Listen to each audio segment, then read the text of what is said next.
comme à résumé li nga xamante ni moo di Terra meeting bi nga xam ne Ousmane woote na ko. En dehors de li nga xam ne moo di nit ñi en dehors de wàccee kaamil yi population bi wuyute gi koom-koom bi nga xam ne Ousmane suqali na ko le message est important aussi. parce que oui. à un moment donné quand même il faudra ñu xam ne ñi fi nekk ñoom dañu ànd ensemble xeex alors quand tu es allié dafa am noo war a taxawee pour rek yow ne serait-ce que pour sa image mais nag.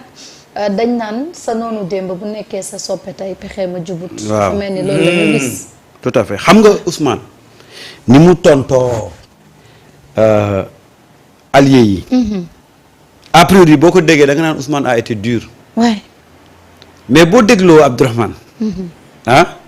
mais li mu def pratiquement.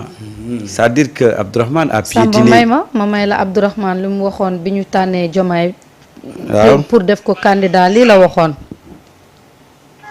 Et je lance un clin d'œil à nos amis de Pastef. Je ne sais pas ni nga ci salle bi. Bassirou Diomaye Faye est en très grand danger. Il est en très grand danger. Avant.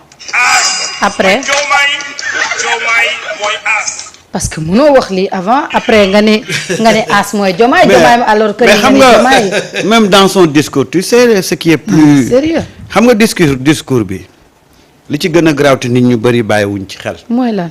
mooy bu ne maa ngi tàllal sama loxo Ousmane Sonko. Ousmane Sonko. en général tàllal loxo kan lañ koy def ku toog ci suuf waaw. mënul jóg nga tàllal ko loxo pour yëkkati ko. c'est-à-dire que moom bi muy wax ak ni mu doon waxee moom posture bi mu nekkoon daal moo gën a kawe. Ousmane ba il fallait sauver le soldat Ousmane mu ne maa ngi koy tàllal loxo. c'est-à-dire Abdourahmane normalement après sa déclaration il devait plus figurer du gouvernement.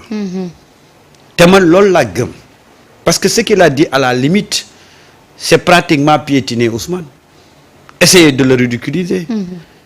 yow qui crée la coalition qui conduire la coalition à la victoire nekk sa chef dans le gouvernement nga ne xaaral maa ngi koy tàllal loxo maa ngi lay tàllal loxo te yow ñu war laa tàllal. yow ñu tàllal loxo ba dugal la ci biir yow nga wëlbatiku di tàllalaate loxo moo tax Ousmane a été très véridique et très direct par rapport à ces propos-là parce que Ousmane a compris que derrière ces discours se cachaient des intentions yoo xam ne su aboutiree mooy et c'est-à-dire que mettre reléguer Pastef au dernier plan mais également créer benn cassure entre lui et le président Diomaye Faye parce que en réalité le projet c'était tout wax naa ko fi yàgg na ma ne leen les termes qu'il a utilisés bi mu njëkkee def sorteem c'est des concepts préparés pour créer une division te tout souvent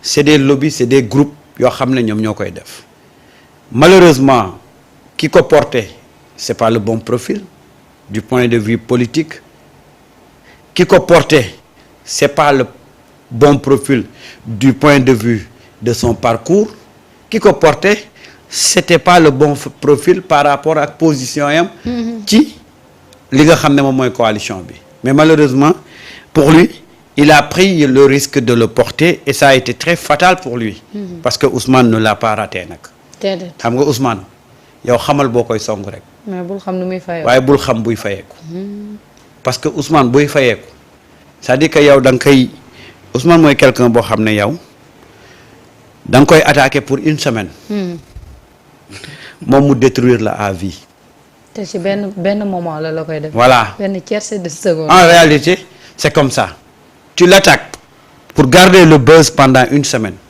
mu répliquer détruire la à vie Ousmane a détruit politiquement Abdourahmane xëy na peut-être moment bi mënaguñ xam conséquences yi mais Abdourahmane c'est fini politiquement. la daloon nationaliste bi. waaw dafa mel ni bukki booboo ko mat. voilà xam nga waa ji mu ngi wër fu ne di dafa dem pour ñëwaat dama ko gisatul sax moom. non mu ngi fi de mu ngi fi mais Ousmane bu la dafa garaaw. mais Ousmane bu la songee après yow da ngay woye di quoi da ngay nekk si penc mi. c'est que pour kaw bi mu lay dóor. voilà balaa ngay jeqi di jeqi mais xam nga lu ko pour indi.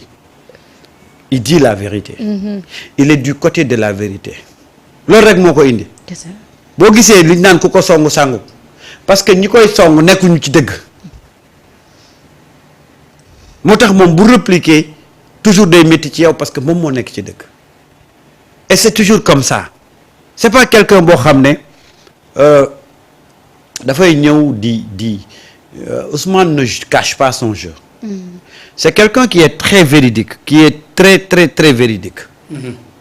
mën nga ko bëgg ci loolu mën nga ko bañ a bëgg ci loolu boo nekkee ku jub ku bëgg dëgg da nga koy bëgg bu fekkee ne nag yow da nga nekk ci ay tappale c'est quelqu'un qui dérange Ousmane dérange et Ousmane ñi muy déranger yëpp mooy cette coalition là xam nga coalition bi koo bokkul ak jikko mënu leen ànd. déedéet.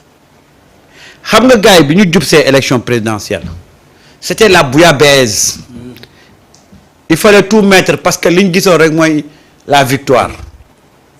On n'a pas eu le temps de vraiment faire une vérification stricte et sérieuse des alliés.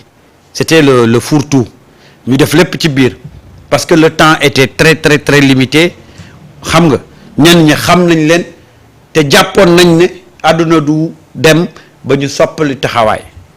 C'est ça qui a amené cette coalition-là donc il y a pas eu cette rigueur-là dans le contrôle. Et que ñoom ñëpp comme dañu affiché woon volonté pour jàppale. il fallait ouvrir les portes mais avec le temps Ousmane a compris et Ousmane bi mu comprendre du tey Ousmane dafa comprendre avant les élections législatives et quand il est venu pour dire que élections législatives yi ñun dañuy demal suñu bopp ñu bëri comprendre ñu woon. te wax na ko keroog ci meeting bi. booba li muy xaar li mu doon séntu moom la gis tey te imaginez mu amoon à l'Assemblée nationale des députés de partis alliés. dañ koy wor rek comme nañ ko waree woon ca Yewwi Askan Wi. Absolument. C'est sûr. C'est pourquoi il a très tôt pris les devants ne Pastef day demal boppam et les gens se doutaient de la force de frappe de Pastef. mu ñëw élection législative yi daal di am 130 députés et je le rappelle PS moo mujjee def loolu en 93 depuis PS bi mu ko defee en 93 amul benn parti bu demal boppam moom dong ñëw am majorité à l'Assemblée nationale. C'est en 2024 que Pastef a réussi ça mu def ko ñu dem avec le temps ba alliés yi commencé waat di xaw a commencé waat di ñenn ñi bokk commencé waat di jàpp ne notre code de popularité Ousmane dafa wàcc mu convoqué terrain meeting. Et ce terrain meeting là c'est-à-dire que dafa wone ne Ousmane n'a plus une dimension nationale.